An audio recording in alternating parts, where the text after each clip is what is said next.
Welcome back to Primetime News, and a special welcome if you're watching on onespotmedia.com. A BPO office in St. James has been ordered closed by the Public Health Department after it was revealed that at least 18 employees tested positive for COVID-19.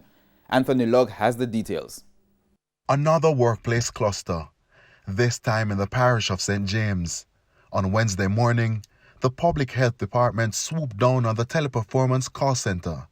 Lennox Wallace is the parish manager for the health department in St. James. Based on the Disaster Risk Management Act, the health department would have carried out the inspection, and the investigations would have revealed, like I said before, the property was ordered closed until further investigations are carried out. So far we have detected 18 cases, and we continue to do our investigations, because as you can imagine, persons can go to private facility. The closure comes less than 24 hours after Health Minister Dr. Christopher Tufton made this statement in Parliament.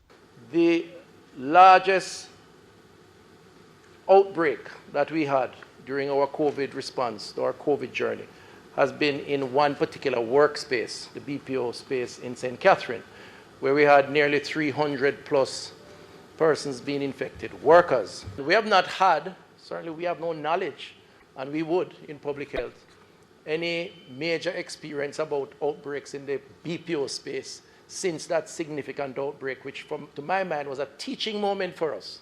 We learned a lot from it. While at the teleperformance call center, we observed several breaches, no physical distancing, and some persons who wore masks had them under their chins. Some workers were concerned about how they would get home. You can go home. Us will be provided to transport you from here downtown so that persons can get home safely. Our news team also received information that there has been speculations for weeks about the likelihood of a spread at the call center. This, they say, is due to the delayed response from management after it was revealed that there was a positive case.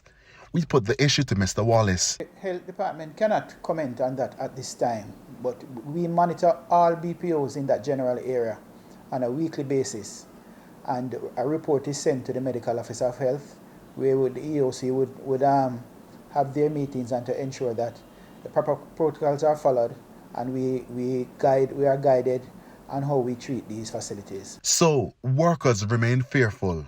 What's also clear is that the health ministry will be kept busy in the coming days as they carry out their contact tracing. But how long will the call center remain closed? It will close as long as the investigations will continue, because we want to ensure that when services has resumed, that all persons within that facility remain safe, and the persons that are in other facilities that are close by, that use a common space, they remain relatively safe as well. Anthony Lugg, TVJ News.